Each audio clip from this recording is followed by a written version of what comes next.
भक्ति के विषय में अपन कुछ कहें तो वो एक प्रकार से समझ लीजिए कि सूर्य को दीपक दिखाने जैसा है। भक्ति स्वयं प्रकाश है। ज्ञान और भक्ति में अंतर है।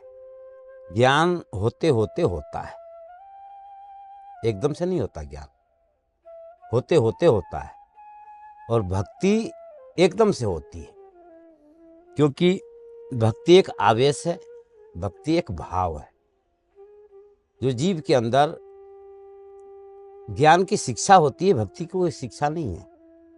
जैसे बीज भूमि से अंकुरित होता है, ऐसे ही भक्ति भक्त के हृदय रूपी भूमि से अंकुरित होती है। आप सभी भक्तों को मेरी राधे राधे। मैं प्रिया पारा सर एक बार पुनः स्वागत करता हूं आपके अपने चैनल संत महिमा में। आज हम श्रीधाम नंदगांव के अत्यंत निकट एक संत विराजते हैं, उन संत भगवान के दर्शन के लिए आए हैं। बाबा कहाँ से आए हैं और कौन सी अवस्था में उन्होंने बैराग को धारण किया, और रामायणी बाबा के नाम से बाबा प्रसिद्ध हैं। जो उनका वास्तविक नाम है वो तो मुझे नहीं पता, पर जैसो ब्रजवासी बताया ब्रजवासी ने, वो रामायणी बाबा के नाम से प्रसिद्ध है। तो आइए चलते हैं बाबा महाराज के श्री चरणों में। आज संत के दर्शन को आनंद लेंगे और संत के अनुभव को भी आनंद लेंगे, क्योंकि भक्ति को कैसो अनुभव उनके जीवन में रहो, कौन सी अवस्था में बैराग को धारण करो, कहाँ से बाबा पधारे हैं, कहाँ को उनको जन्म है, ये सब प्रश्नों के उत्तर बाबा महाराज के दर्शन के बाद जानेंगे। तो आइए चलते हैं बाबा महाराज के श्री चरणों में और आनंद लेते हैं आज के संत दर्शन का। आइए।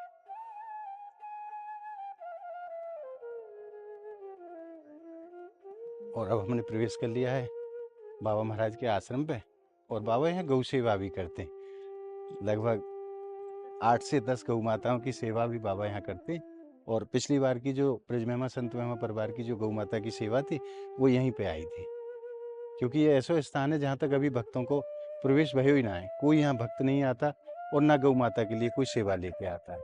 राम भरोसे पे सब चल रहा है। तो आज आइए यहाँ के बाबा महाराज के दर्शन करेंगे और उनको सत्संग को आनंद देंगे। आइए। अब मैं आपको दिखाऊं, ये बाबा की गौ मातान की व्यवस्था है, जैसे कि मच्छर ना लगे। मच्छरदानी है महाराज, ये मच्छरदानी लगा रखी है ताकि गौ माताओं को मच्छर मक्खी से सुरक्षित रखा जा सके।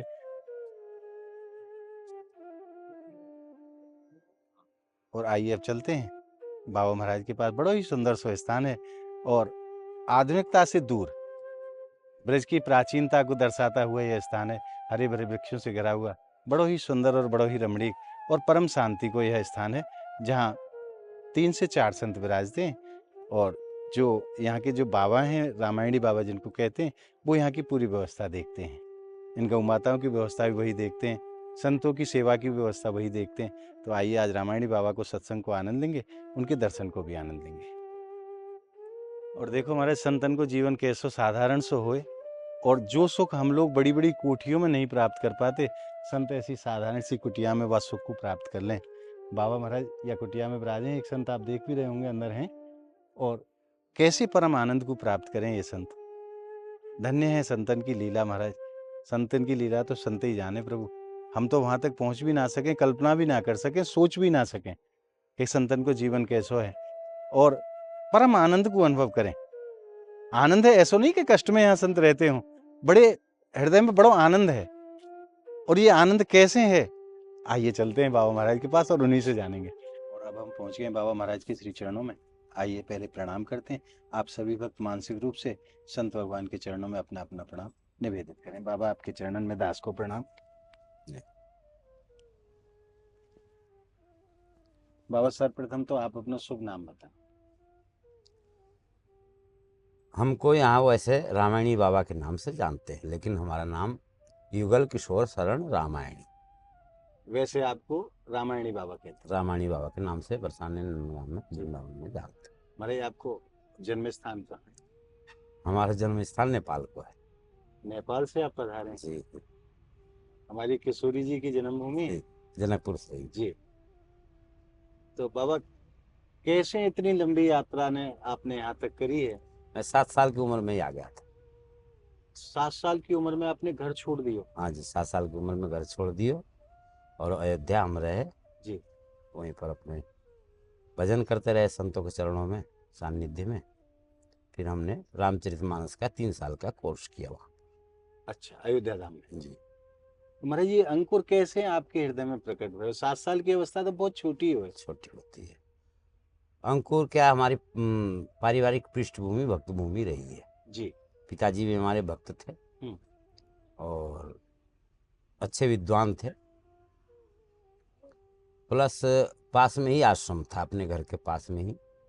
संस्कार कुछ बचपन से ऐसा ही रहा कि खेल कूद में मन लगता नहीं था बच्चों के साथ में, तो अपने जो है सो पढ़ना लिखना या फिर आश्रम पर चले जाना।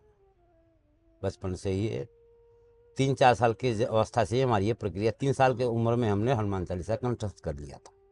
4 साल की अवस्था? 3 साल के। 3 साल की अवस्था। 3 साल की उम्र में हमारे हनुमान चालीसा याद कर लिए थे। रोजाना पाठ करना, समय से नहाना धोना, ये सब दिनचर्या। और संतों के चरणों में जाना। संतों के चरणों में शाम की आरती जी। अपने को अवश्य सम्मिलित होना। हम वैसे 2 भाई थे, एक हमारे चाचा का लड़का, हम दोनों जाया करते थे, लेकिन ये संस्कार होता जीव का, उसका संस्कार नहीं था जी। संतों के संग में। एक दिन उसको मच्छर खाया, वो भग गया, फिर नहीं आया, फिर मैं अकेले आना जाना। फिर ऐसे ही जब 6 साल के थे, जब हमारे पिताजी भी अस्वस्थ हो गए। जी। फिर सब लोग हॉस्पिटल लेकर जा रहे थे भर्ती करवाने के लिए। शुक्रवार का दिन था, इतना मेरे को याद है, तारीख तो याद नहीं है। शुक्रवार के दिन था। पिताजी चलते चलते मेरे को घर पर छोड़कर गए। सब तो जा रहे थे, मेरे को अकेले घर पर छोड़कर जा रहे थे सब। फिर पिताजी हमसे अलग प्रेम करते थे, अलग से। हमारे बड़े भाई साहब से ज़्यादा रुचि नहीं थी, हमसे ज़्यादा रुचि रखते थे। तो फिर उन्होंने चलते समय मेरे से कहा कि बेटा, अगले शुक्रवार को हम शरीर छोड़ देंगे। आपको बता के गए? हाँ। और तुम जो है सो यहीं पर रहो और कोई टेंशन मत लेना, और ऐसा करना, अपने साल भर बाद महाराज जी के शरण में चले जाना, क्योंकि तुम्हारी इनके पटेगी नहीं। पहले से बता दिया? फिर ठीक है, अगले शुक्रवार को शरीर उन्होंने पूरा कर दिया। सब रोते रहे, लेकिन हमको आंसू नहीं आवे, क्योंकि मेरे को तो पहले से खबर थी जो होना। कोई नहीं भाई, रोता तो वो है जिसको मालूम नहीं। अचानक से हो। अचानक से हो जी। तो मैं रोऊं भी नहीं, तो अजीब अजीब से लगे। घर वाले भी मेरे को कहे, अरे तेरे को तो पिताजी तेरे इतना प्रेम करते थे, तो तू एक बूंद आंसू भी नहीं बहा उनके लिए। फिर वो लोग का अपवाद को दबाने के लिए केवल हमने भी थोड़ा सा रोने का नाटक किया। अच्छा। हाँ। फिर साल भर का व्रत रखा उनके नाम से। फिर 7वें साल में हम घर छोड़ दिया, साधु बन गए हम। जी। साधु बनने के बाद में गुरुजी ने हमसे कहा कि भाई, हमारे गुरुजी हमारे जन्मभूमि में ही रहते थे।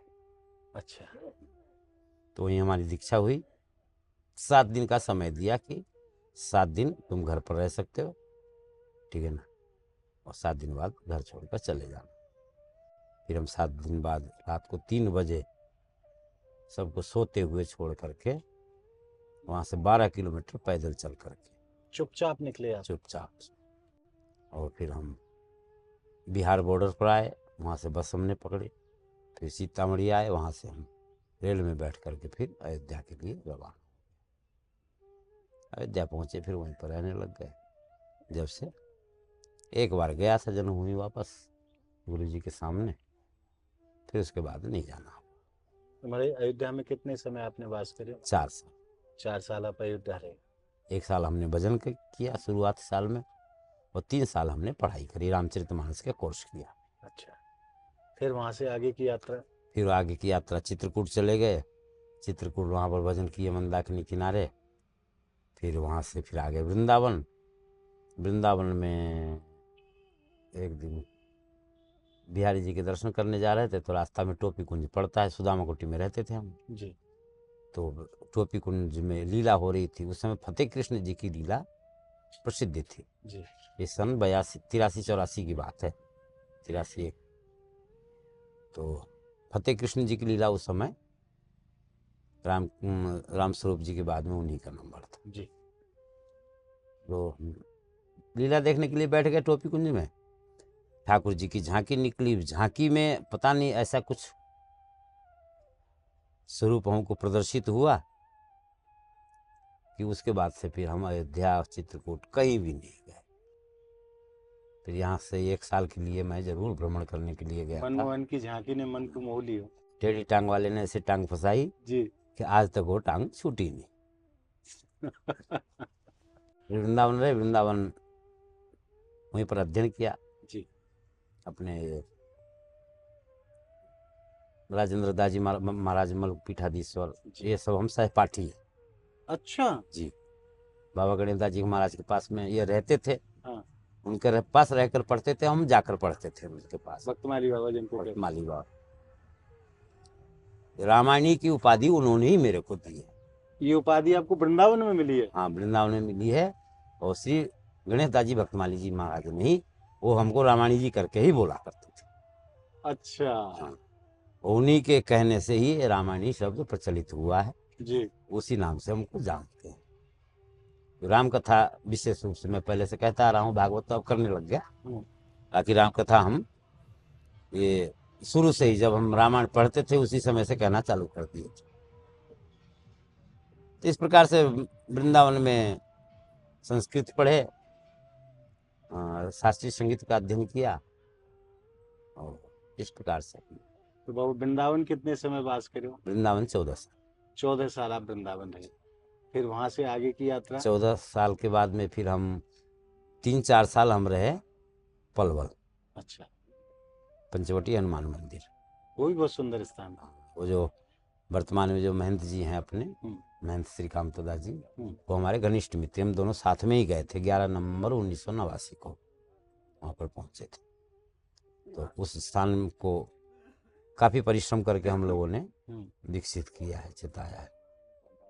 तो वहाँ भी आप 3-4 साल रहे? 3-4 साल रहे। फिर वहाँ से पुनः? फिर सन 92 से यहाँ राम मंदिर सांकरी खोर से मेरा लगाव हो गया जी। फिर आना जाना। अब ये समझ लीजिए कि 92 से लगभग हर मेला हम दोनों ही मेला करते हैं, सांकरी खोर, राधाष्टमी और होली। अब ये 15 साल से 21 साल से हम लगातार सांकरी खोर में ही रह रहे। बीच में 5-6 साल के लिए गड़बड़ हो गया, कुछ घटना घट गई थी वहाँ पर। कबीरदास बाबा महाराज की जो घटना? हाँ, महावीर दास जी के शरीर जो फूला हो गया था जी। उसके बाद हम लोग इधर उधर हो गए। फिर अब ये समझ लीजिए कि 2013 से लगातार बरसाने में श्री जी ने अपने चरणन की सेवा दे दी? हाँ, दे दी वहीं पर। अब लाला ने यहाँ बुला लियो 10 जनवरी को। अब नंदगांव में लाला ने बुला लिया। किशोरी जी और ठाकुर जी में कोई भेद थोड़ी है। भेद नहीं, वही हमारी किशोरी जी है, वही हमारे ठाकुर जी हैं। आप वहां रहे चाहे नंदगांव में रहे, एक ही बात। तो इसमें क्या कहते हैं कि ठाकुर जी की लीला है जी, ठीक है ना। लीलाधारी की लीला पुरुषोत्तम की भूमि में है। और हमको तो अब राम जी याद भी नहीं आते, अयोध्या जाने का मन भी नहीं करता है। दुनिया राम मंदिर बनने के दर्शन करने के लिए गई, लेकिन अभी हम गए भी नहीं और मेरी अभी कोई ऐसी लालसा भी नहीं कि मैं चला जाऊँ। जाने वाले थे हम, ठीक है ना, लेकिन इधर बुला लिया लाला ने, क्या करें। राम लाला ने तो बुलाया नहीं, नंद लाला ने बुला लिया। हमने कहा जो बुलाएगा उसी के पास जाएंगे भैया, हमको तो किसी जबरदस्ती है नहीं, ठीक है ना। बाबा जो एक बार श्री जी के चरणन में आ जाए, बाकी और जावे की जरूरत पड़े ही ना है। ऐसा स्वभाव है हमारी श्री जी को, बिल्कुल कि जो एक बार उनके चरणन में आएगा वह फिर कहीं जावे की जरूरत है ही ना। तो महाराज कैसो अनुभव रहे हो आपको ये, क्योंकि लगभग आपको पूरा जीवन सो ही निकल चुके हो है जी। तो भक्ति को कैसो आनंद आपने प्राप्त करे हो है, क्योंकि भक्ति को सुख भी अलग अलग भक्तन को अलग अलग तरह से मिले।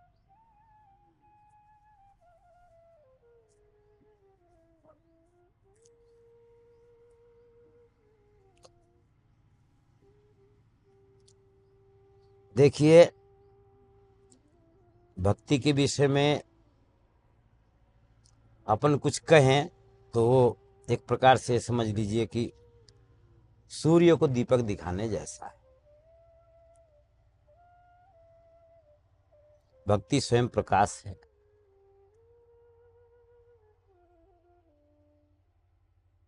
ज्ञान और भक्ति में अंतर है।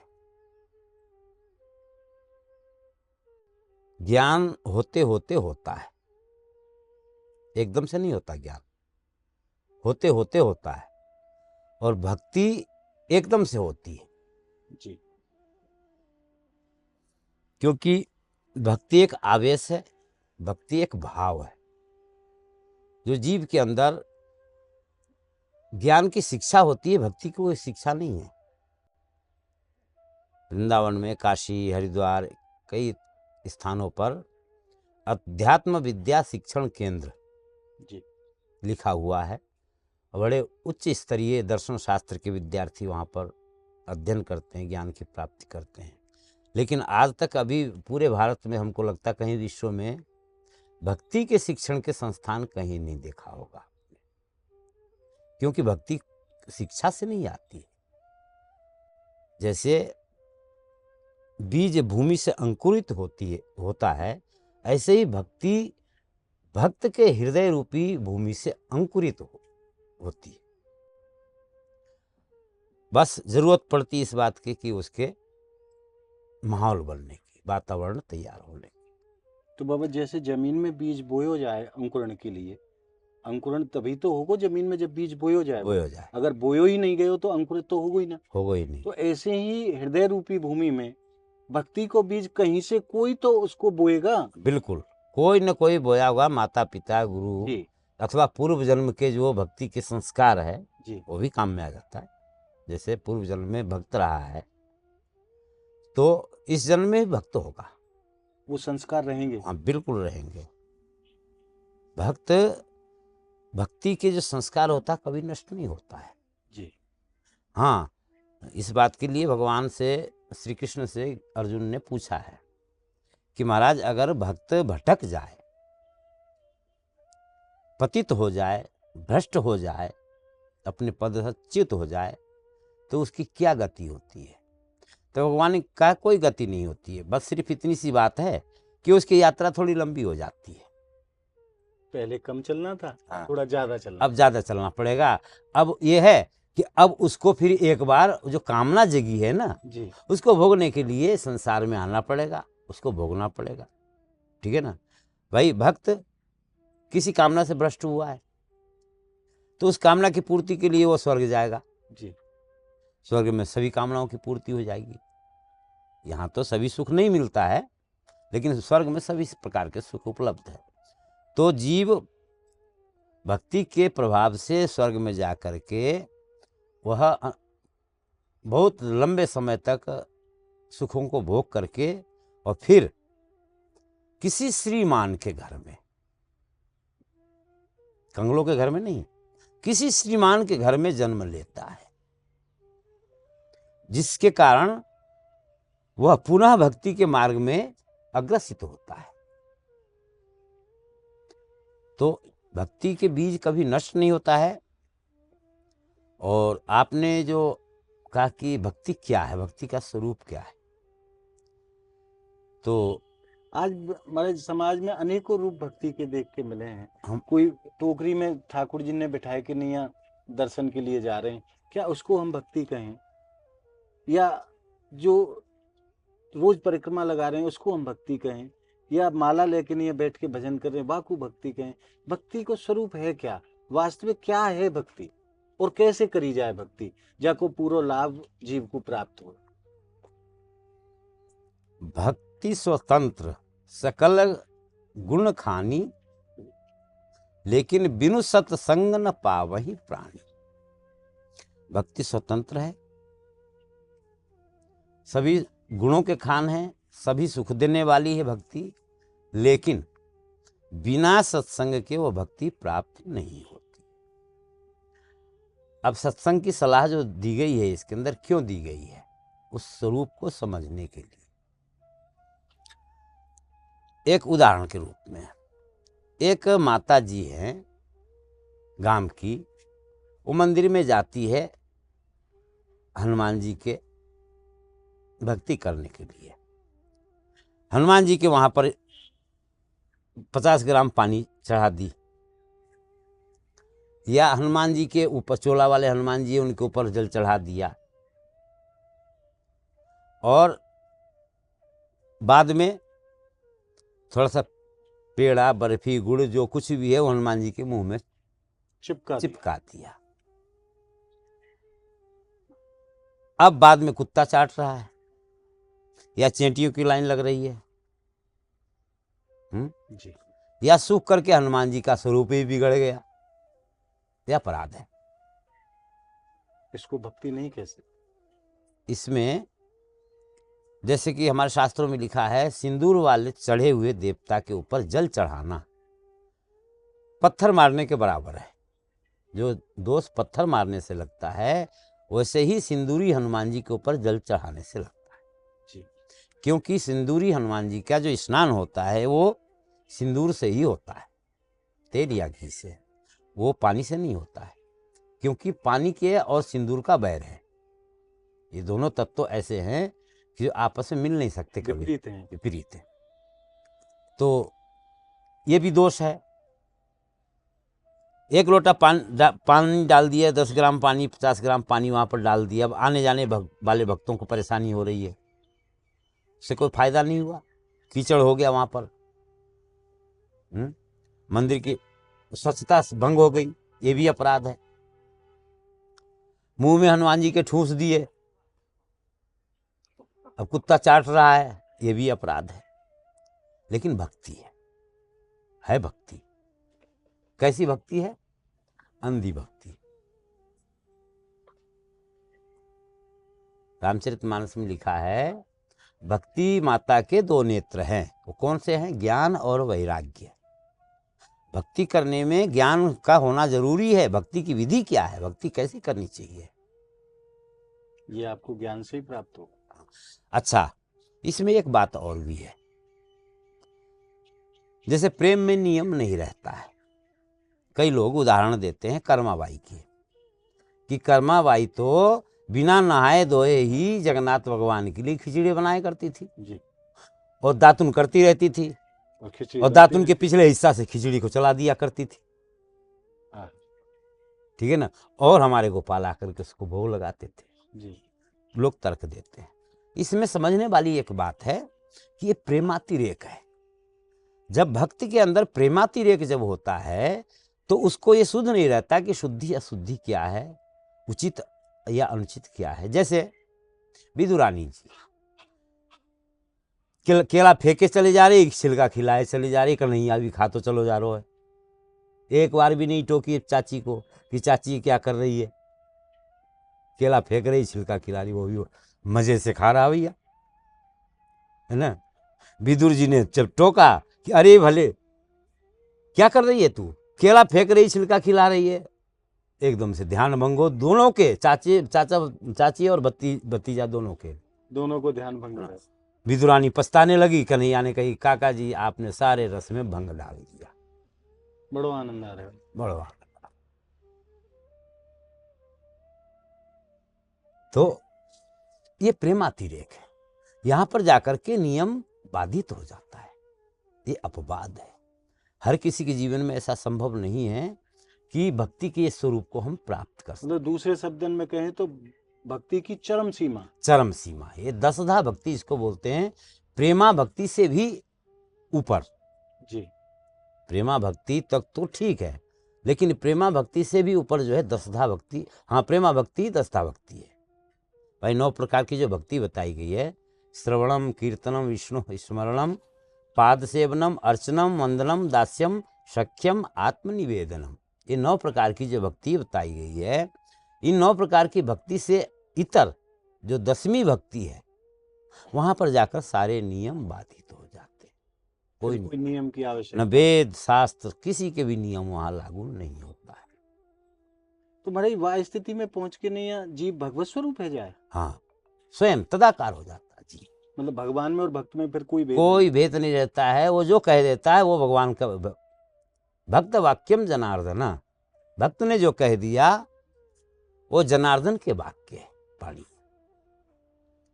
भक्त ने कह दिया और जनार्दन ने कह दिया, ये भक्ति का प्रभाव है। पर बाबा आजकल हम तो बैठे हैं पहली सीढ़ी पे और बात कर रहे हैं हम लास्ट वाली सीढ़ी की। मतलब लोग कर्माबाई को जो उदाहरण दें, हाँ। और हम पहली सीढ़ी पे हैं अभी, और बात कर रहे हैं हम लास्ट वाली सीढ़ी की। हाँ, ये उनकी गलती है। लेकिन इसमें क्या है कि देखिए, हम अपने महापुरुषों को देख करके ही आगे बढ़ते हैं। जी हमको प्रोत्साहन मिलता है जब हम विचार करते हैं, चिंतन करते हैं कि हमारे महापुरुष इस ऊंचाई तक पहुँचे तो हम भी पहुँच सकते हैं। प्रयास। लेकिन अच्छा, मेरा तो मानना ये है, मैं तो विद्यार्थियों को उदाहरण देता हूँ भक्त के लिए। जैसे किसी विद्यालय में आप जाकर पूछिए कि मास्टर जी कितने विद्यार्थी हैं, तो बताएंगे 100 200 जो भी है, सब पूरी संख्या बताएंगे। आपको ये नहीं बताएंगे कि भैया 200 तो वो वाले हैं और 200 वो वाले, ऐसे नहीं बताएंगे आप। पूरी संख्या। पूरी संख्या, और पूरी संख्या में जो आज जो विद्यार्थी प्रवेश पाया है उसकी भी गिनती होगी जी। और जो अंतिम कक्षा में पढ़ रहा उसकी भी गिनती होगी। सारे विद्यार्थी है। ऐसे ही भक्त के अनेकों प्रकार है। भक्ति के लिए तो हमारे भक्तमाल में ऐसा लिखा है कि भक्ति की अगर कोई नकल भी करे ना तो ये भी ठीक है। भक्ति के तो कोई नकल भी कर ले तो धीरे धीरे वो नकल ही उसको भक्त बना देता है, एक न एक दिन वो नकल असल बन जाएगी। आज जो व्यक्ति भक्ति के माध्यम से लोगों को ठग करके अपने जीविका चला रहा है ना, कल निश्चित रूप से भक्त बनेगा। वो निश्चित, गारंटी इस बात की, और अनुभव में देखा गया, इतिहास साक्षी है। क्योंकि भक्ति के मार्ग ऐसा मार्ग है ना, इसमें जिसने एक बार किसी कारण से भी, स्वार्थ से, पैसे भी, किसी कामना से अगर एक बार पैर रख दिया तो ये दलदल ऐसा है अपने में संभाल लेता है, इससे बाहर नहीं। कुछ भी करेगा वो रहेगा इसी में। और भगवान ने तो स्वयं बता दिया कि भाई भक्त के 4 प्रकार के भक्त, जो 4 प्रकार के बताए गए हैं उसमें अर्थार्थी, चतुर्विधा भजन्ते माम जना सुकृति नोर्जिमा, ये सब के सब सुकृति है, पुण्यात्मा है, भगवान कहते हैं अर्जुन से। तो उसमें पहले कौन है?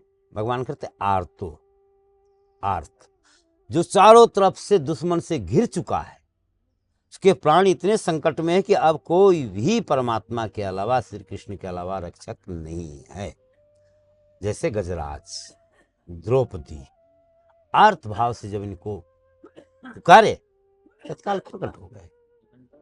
तो आर्त भक्त, आर्तो अर्थार्थी, अर्थार्थी मतलब धन के लिए, जिसको धन चाहिए, धन के लिए भगवान को याद कर रहा है, भगवान की भक्ति कर रहा है, कोई बात नहीं, करते मन में भक्ति है नहीं, भक्ति तो है, लेकिन वो भगवान की जो भक्ति कर रहा है वो धन के लिए कर रहा है। उसको धन चाहिए, कामना है, भक्ति के बदले धन चाहिए। जैसे ध्रुव जी, ध्रुव जी को राज्य चाहिए था, इसीलिए भक्ति किया उन्होंने। ऐसे नहीं भक्ति किया कि भगवान को प्रसन्न करने के लिए, आत्मकल्याण के लिए ना।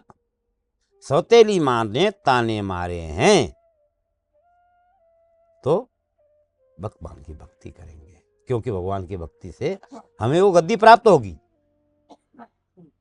इस कामना को लेकर भक्ति की, इस कामना को लेकर भक्ति। आर्तो अर्थार्थी, जिज्ञासु, जिज्ञासु भक्त, ये 2 तरह के भक्त हुए, एक आर्त भक्त, एक अर्थार्थी भक्त। तीसरे जिज्ञासु, केवल भगवान को जानना चाहते हैं, उनको कुछ नहीं चाहिए, ठीक है ना, भक्ति भी नहीं चाहिए उन्हें, तो केवल भगवान को जानना चाहिए, चाहते हैं, तत्व से जानना चाहते हैं, तो जिज्ञासु भक्त हैं। और ज्ञानी, आर्तो जिज्ञासु अर्थार्थी ज्ञानी च भर्तर्षभ, ये ज्ञानी भक्त अंतिम, ये उच्च कोटि के भक्त माने गए हैं। ज्ञानी त्वात्मैव मे मतम, भगवान कहते हैं कि ज्ञानी भक्त हमारी आत्मा ही है। तो और भक्त सभी तरह के होते हैं। भक्तमाल में कथा आती है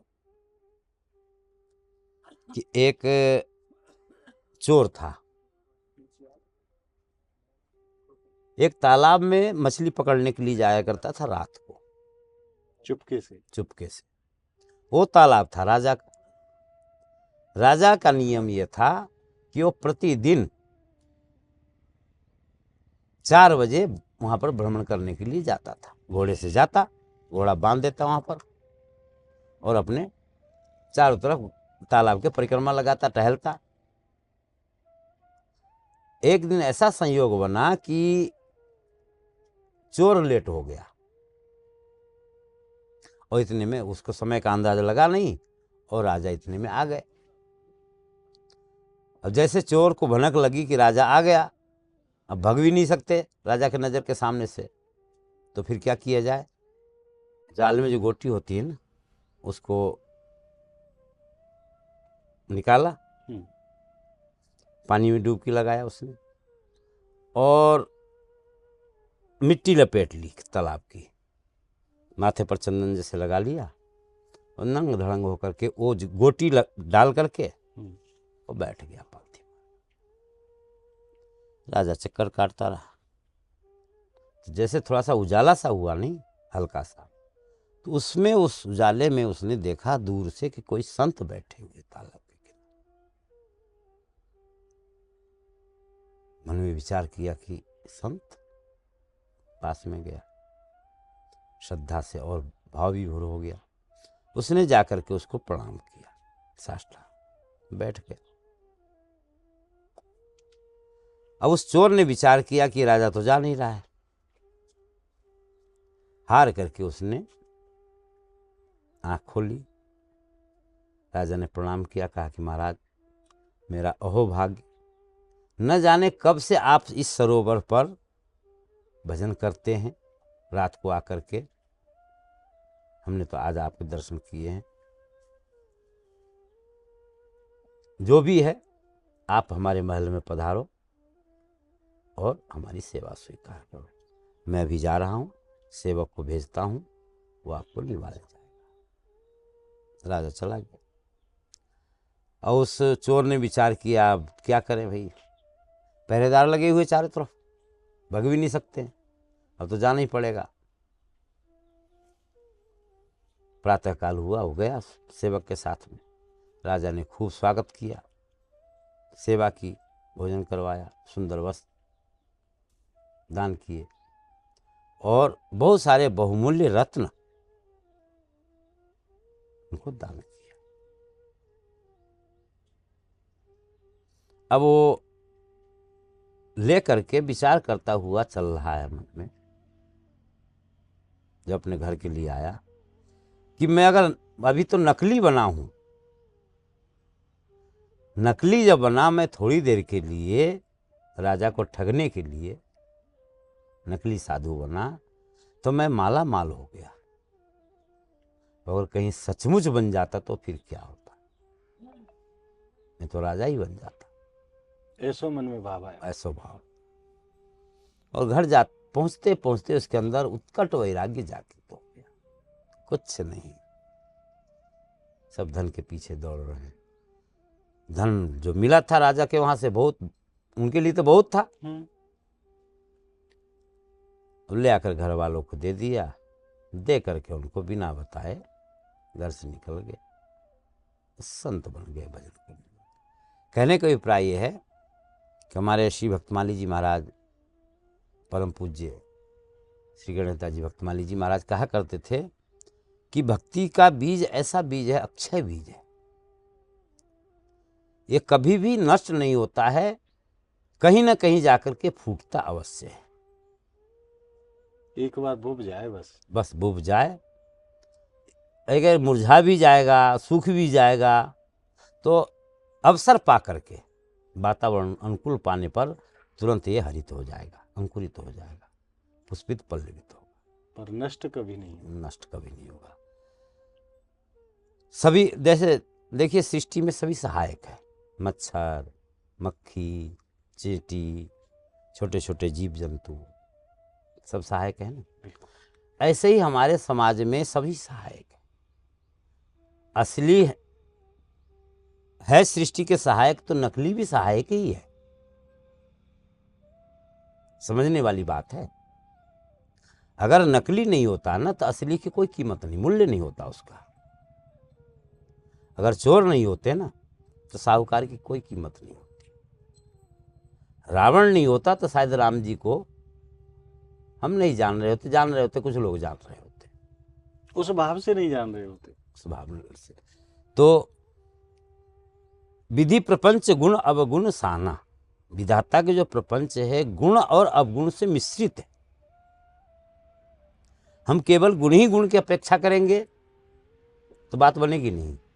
हमको अवगुण के लिए भी तैयार रहना पड़ेगा। एक पक्ष गुण का है, दूसरा पक्ष अवगुण। क्योंकि विधाता ने जो सृष्टि बनाई है ना, ये ऐसी बनाई है कि गुण और अवगुण के मिश्रण से ही ये सृष्टि बनी है। बहुत साल पुरानी बात है, अयोध्या में एक कार्यक्रम के अंतर्गत एक संत थे, अंगद शरण जी रामायणी, बहुत विद्वान थे। उनसे किसी ने प्रश्न किया कि महाराज जी, आपके समाज में नकली साधु बहुत टोल रहे हैं, इन्होंने असली साधु की कीमत घटा दी, तो इसलिए आप लोग कोई व्यवस्था ऐसी करो जिससे कि नकली साधु अलग हो जाए या बंद हो जाए या इनकी कोई पहचान होवे। तो अंगद शरण जी ने कहा, पहली बात तो ये है कि देखो, असली नकली का खेल तो शुरू से ही चला आ रहा है। अगर असली नकली नहीं होता तो ये पारखी की क्या मूल्य होता। कहते ना कि परखने वाले, फिर परखने वाले की मूल्य क्या होता। जब नकली नहीं होता, सब असली असली होता, तो पारखी की क्या मूल्य होता। तो हर कोई नहीं परख सकता। असली संत और नकली संत में जो पारखी होता है वही परख सकता है। संत को परखने के लिए स्वयं संत बनना पड़ेगा। जो संत होगा वही संत को पहचान सकता है। संत के मतलब ये नहीं कि दाढ़ी जटा अथवा पीला लाल कपड़ा या घर छोड़ दिया हो, साधु हो, ऐसा नहीं। संत के मतलब, संत हृदय का नाम है, एक ऐसा हृदय जो सज्जन हृदय है, सबके प्रति सौहार्द की भावना हो, सबके सुहृद हो, उसको कहते हैं संत। तो संत ही संत को पहचान सकता है।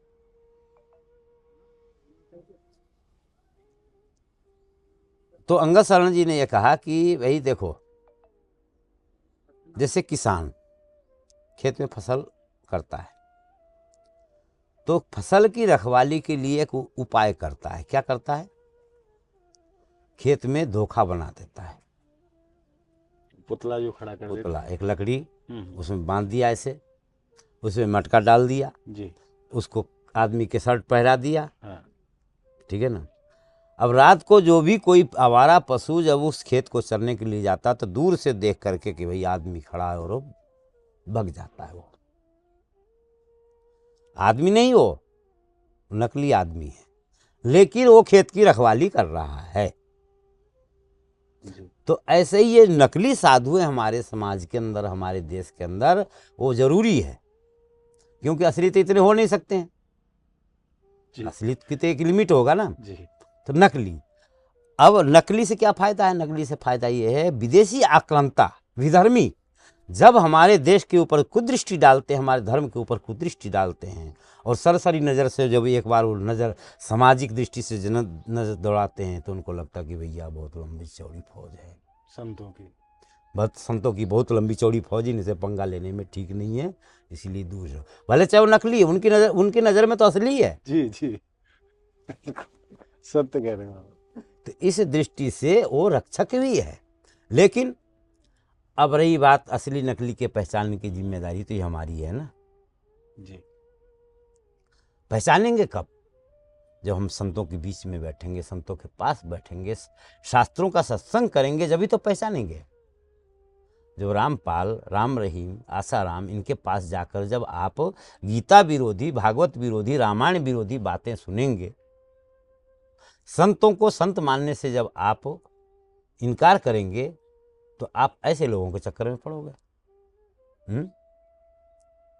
रामपाल के चेले पछता रहे हैं, राम रहीम के चेले पछता रहे हैं, रासाराम के चेले पछता रहे हैं। तो क्यों? आखिर गलती उनकी है, राम रहीम की गलती नहीं है, उनकी गलती नहीं, आसाराम की गलती पहचान करने वाले की है कि वो पहचान नहीं की है।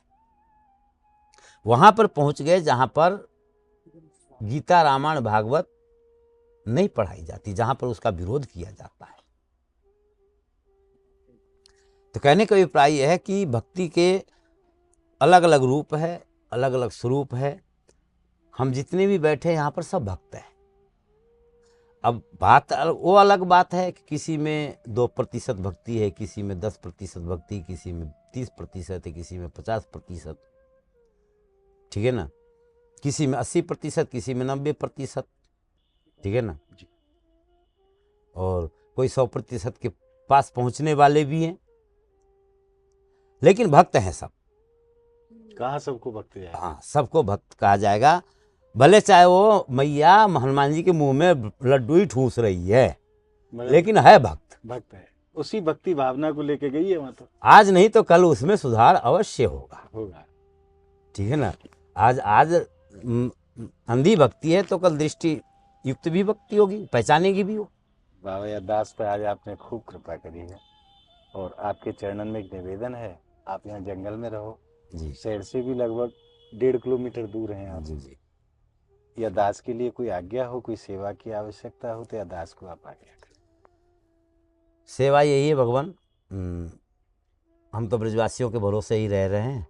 अब बचपन से ही, पूरा बचपन मेरा अब तक ब्रजवासियों के बाबा भरोसे। यहाँ तो भरोसा श्री जी को हो। ना, श्री जी तो बहुत दूर है, हमारे तो ब्रजवासी है। हम तो ब्रजवासी के अंदर ही हमको श्री जी मिलती है, जय और कल नहीं यहाँ मिलते हैं। जय। मैं तो श्री जी के मंदिर में भी नहीं जाता हूँ, लाला के मंदिर में भी नहीं जाता हूँ। मैं तो आया था, जब गया था दर्शन करके अनुमति लेकर के आ गए। मैंने तो कह दी कि भैया तुम्हारे ही स्वरूप सब हमारे आजू बाजू में रहते हैं। इन ब्रजवासी में ही ठाकुर जी किशोरी जी के दर्शन कर ले। बिल्कुल, जय हो बाबा। ब्रजवासी में ही हम तो दर्शन करते हैं, तो उन्हीं के शरण में पड़े हैं, उन्हीं के कृपा से सब कुछ हो रहा है। अभी फिलहाल यहाँ पर तो व्यवस्था ये है कि अगर संभव हो तो हमारे गौ माता के लिए छाया की व्यवस्था सर्दी में जी, सर्दी पड़ रही चालू हो गई है जी, और अभी तो केवल हमारे गौ माता के लिए मच्छरदानी की व्यवस्था है, लेकिन मच्छरदानी में तो हवा दिख रही है जी, हवा लगती है। अब इनके ओटक के ऊपर तो टीन शेड वगैरह की कुछ व्यवस्था हो जाए तो उस चारों तरफ क्या गौवंश हैं अपने पास? अपने पास में 11 गौवंश है इस समय 11 गौवंश जी, और 11 गौवंश के लिए टीन की व्यवस्था होनी है जी। बाबा मैं प्रयास करूंगा। जी, बाकी करवेवारी तो मेरी महारानी है, जी, या दास की तो कोई सामर्थ्य ही ना है। जी, बाकी जैसे महारानी आदेश करें, कौन भक्त के हृदय में ये भाव हाँ। प्रकट करें, कौन के माध्यम से ये सेवा करावें, ये तो महारानी जाने, मैं ना जानूं आवाज। बिल्कुल, पर वो ऐसा विश्वास है मेरी किशोरी जी की कृपा पे कि बहुत जल्दी ये गौ माता की सेवा जरूर रह जाएगी। जी, जी, क्योंकि हमारे ब्रज महिमा संत महिमा परिवार के ऐसे भक्त हैं जी, कि या ब्राह्मण ने कहीं जरा सी भी अगर बोलो है तो तैयार बैठे हैं सेवा के लिए। कोई कमी काऊ बात की ना है। महारानी अपने आप उनके हृदय में भाव प्रकट करें और उनको फोन आवे कि महाराज ये सेवा में हम सहयोग करना चाहें तो सब बड़े आसानी से हो जाए बाबा। हाँ, तो बस यही सेवा फिलहाल तो जी वर्तमान में, और सब आपका ही आश्रम में आते जाते रहिए। मैं प्रयास करूंगा बाबा, और बहुत जल्दी ये गौ माता की छाया की जो व्यवस्था है, सर्दी से बचने की जो व्यवस्था है, क्योंकि सर्दी भी ब्रज में खूब पड़े। अब यहाँ से आगे दिवाली है, चूंकि अब सर्दी बढ़ेगी दिन रोज। आज कोहरा पड़ना चालू हो गया सवेरे से, तो मैं प्रयास करूंगा कि जल्द से जल्द ये गौ माता की सेवा को कार्य बहुत जल्दी है जाए। जी, जी। आपने आज खूब कृपा करी है दास के ऊपर। आपको आराम को समय हो, मैंने कोई आराम बात भी नहीं। ना करने दी। अरे ना, कोई आराम के समय नहीं, अपने आप मेरे अपराध को क्षमा करें। गौ माता की सेवा में लग रहे हैं, क्या आराम क्योंकि जब मैं आया तो आप प्रसाद पा रहे, जी, और जी। प्रसाद के बाद फिर आराम करना चाहिए, कोई ये नियम है। ना, पर मेरे अपराध को आप क्षमा करिए महाराज कोई आवश्यक नहीं। जी। आपके चरणन में बार आपने बार कष्ट किया, इतनी दूर से आप पधारे, ये तो आपने बाबा हमारे ऊपर कृपा वो तो सेवा ही श्री जी ने दे रखी है कि खूब संतन की सेवा में जाओ भैया, खूब आशीर्वाद लो, खूब उनके दर्शन करो। ये सेवा महारानी ने दी है हमें, मेरी कोई खचू थोड़ी है। जी, जी। मैं तो दिन भर यही मैं घूमना होए कि कहाँ संत के पास जानो, कौन संत से सत्संग करनो, कौन के दर्शन करने, यही सब सेवा है मेरी। तो जी, जी। आपके चरणन में पुनः पुनः प्रणाम महाराज। डंडा। जय जय श्री राधे श्याम। आइए अब जानते हैं महाराज जी से कि महाराज जी कौन सी जगह गौ माताओं के लिए टीन डलवाना चाहते हैं। महाराज जी कौन सी जगह आप टीन डलवाना चाहो और कहाँ तक ये आश्रम की जो ज़मीन है वो कहाँ तक है? अपने आश्रम की ज़मीन यहाँ तक है, ये जो मेड़ तक। मेड़ दिखाई दे रही है जी जी यहाँ तक ये आश्रम की सीमा है। जी। और आप कहाँ डलवाना चाहते हैं टीन? हम इस जगह डलवाना चाहते हैं, ऐसे यहाँ से यहाँ तक। मतलब बीच में एक लड़ामनी बने हाँ और दोनों साइड गौ माता चारा खाएं जी और उनके ऊपर छाया हो। बिल्कुल। मतलब यहाँ लंबी एक आप लड़ामनी हाँ बनवाना लंबी यहाँ से ऐसी लंबी लड़ावनी बन जाएगी। हाँ। इसके ऊपर ऐसे छाया हो जाएगी जी। टीन सेट की। तो उसे दोनों दोनों तरफ साइड से से गौ माता चारा खा सके। जी जी। तो महाराज लगभग कै फुट की आप लड़ामनी बनवाना चाहो जहाँ में 30 चारों फीट। खाएंगी? 30 फीट के। 30 फीट लंबी आप, क्योंकि फीट। भविष्य में और भी गौ माता बढ़ हाँ, सके। बढ़ेंगी। अब जैसे परसों के दिन एक गौ माता ब्याई ब्याई है है। तो एक बच्चा है वो एक संख्या और बढ़ गई। और क्या, तो जैसे जैसे गौ माता ब्याएंगी तो संख्या बढ़ेगी। बढ़ेंगी। तो लगभग 30 फुट लंबी आप बनवाना 30 चाहो। फीट लंबी। तो उन 30 फुट के ऊपर ही टीन की व्यवस्था होनी उसके ऊपर ही टीन के। तो महाराज लगभग आपने एक एस्टीमेट लगाया होगा तो कितनी टीन की आवश्यकता है इस समय? 9 टीन इस तरफ और 9 टीन इस तरफ। 9 फुट 9 टीन इधर और 9 18 टीन टोटल। हाँ, 18 टीन। कितने फुट? 12 फुट लंबी। 12 फुट लंबी 12 फुट लंबी और 4 फुट चौड़ी। चौड़ी। 18 टीन। 18। फिर आपकी व्यवस्था पूरी हो जाएगी फिर हो गौ माताओं की। जी। मतलब आगे भी साल 2 साल में अगर बढ़ती हैं 2-4 गौ माता, हाँ वो तो फिर देखेंगे, है ना। लेकिन अभी फिलहाल तो हो जाएगी, साल 2 साल के लिए तो जरूरत साल 2 साल के लिए पूरी व्यवस्था हो नहीं। जाएगी। जी बाबा आप ये लड़ामनी को कार्य तो शुरू कराओ जी और टीन की व्यवस्था श्री जी जरूर करेंगी। जी जी। मैं आपसे कोई वायदा तो नहीं करूंगा पर मैं प्रयास पूरा करूंगा और मुझे विश्वास है कि सूरी जी पे जी। कि गौ माता की सेवा बहुत जल्दी ये सेवा होगी। ठीक है, लड़ावनी मैं 2-4 दिन में, जी 1-2 दिन में काम लगा जी। देता हूँ। ठीक है ना। फिर टीन की व्यवस्था तो श्री जी देखो कौन भक्त के हृदय में प्रेरणा दें, कौन की सेवा यहाँ लगनी है वो खुद ना पता है बात की। सबसे- जहाँ पे श्री जी कृपा करेंगी बाकी सेवा यहाँ तक पहुँचे। श्री जी जिसके प्रेरणा करेंगी जी। वो करेंगी। तो बाबा बहुत जल्दी आपकी ये व्यवस्था 2-4-6 दिन में ही ये जी व्यवस्था जी होनी है। करनी है, क्योंकि सर्दी पड़ने हाँ लग गई। सर्दी शुरू हो गई और गौ माता को सर्दी थोड़ा सा ज्यादा सता ज़्यादा है सता भैंस की अपेक्षा। है। भैंस तो सर्दी झेल जाए जी जी। पर गौ माता को पानी ठंडक थोड़ी सी दिख दे, दुख दे। हाँ परेशानी। अब सर्दी शुरू हो गई है, कार्तिक को महीना 2 दिन बाद समाप्त हो जाएगा और फिर ठंडी कोई समय है। सन। ठीक है बाबा, मैं जरूर प्रयास करूँगा। राधे राधे। राधे राधे। तो आज आपने बाबा महाराज के दर्शन को आनंद लियो, इनके सत्संग को आनंद लियो और यहाँ जो परम आवश्यकता है, यहाँ 11 गौवंश की बाबा सेवा करते हैं। और आप देख सकते हैं दूर दूर तक कुछ नहीं, गौ माता के लिए केवल मच्छरदानी है और कुछ कोई साधन नहीं है, केवल आसमान के नीचे यहाँ गौ माता रहती हैं। और अभी एक तो बिल्कुल छोटी सी है, हमारे 2-3 दिन पहले ही ब्याई है और छोटो सा बच्चा है वाको। तो यहाँ परम आवश्यकता है। और जैसो कि बाबा महाराज ने आदेश करो है कि लगभग 18 टीनों की जो चद्दर होती हैं, 18 चद्दरों की यहाँ ज़रूरत है। बाबा लड़ामनी की सेवा स्वयं कर लेंगे, उनके पास यहाँ ईंट वगैरह सब हैं, बाबा वो चीज़ कर लेंगे। और ये सेवा मुझे सौंपी है कि टीन की व्यवस्था, छाये की व्यवस्था गौ माता की है जाए। तो आप भक्त जो भी पावन सेवा में सहयोग करना चाहें वो हमसे कांटेक्ट कर सकते हैं। नीचे आप स्क्रीन पर नंबर देख रहे हैं, उन नंबरों के माध्यम से आप अपनी सेवा हम तक पहुंचा सकते हैं। और आशा करता हूं कि 2-4-6 दिन में ही ये गौ माता की सेवा हो जाएगी, क्योंकि ऐसा विश्वास है मुझे श्री जी के चरणन पे, क्योंकि श्री जी हमारी बड़ी कृपालु हैं। आज आपने बाबा महाराज के दर्शन करके उनके सत्संग के रूप में जो हृदय में आनंद अनुभव करो है, वो आनंद आपको कैसा लगा आप कमेंट के माध्यम से हमें ज़रूर बताएं। और इस वीडियो को आप ज़्यादा से ज़्यादा लाइक करें, ज़्यादा से ज़्यादा भक्तों में आप शेयर करें, ताकि ज़्यादा से ज़्यादा भक्तों को ब्रज के ऐसे महापुरुषों के दर्शन सहज में ही प्राप्त हो सके। अगर आपने संत महिमा चैनल को अभी तक सब्सक्राइब नहीं किया है तो ब्रज के ऐसे ही महान संतों के दर्शन के लिए आप ज़्यादा से ज़्यादा संख्या में संत महिमा चैनल को आप सब्सक्राइब जरूर करें और नित्य प्रति ब्रज के अनेकों संत महापुरुषों के दर्शन का आनंद लाभ घर बैठे प्राप्त करते रहें। तो मिलते हैं एक और बाबा महाराज की वीडियो के साथ। तब तक के लिए आप सभी भक्तों को मेरी प्रेम भरी राधे राधे।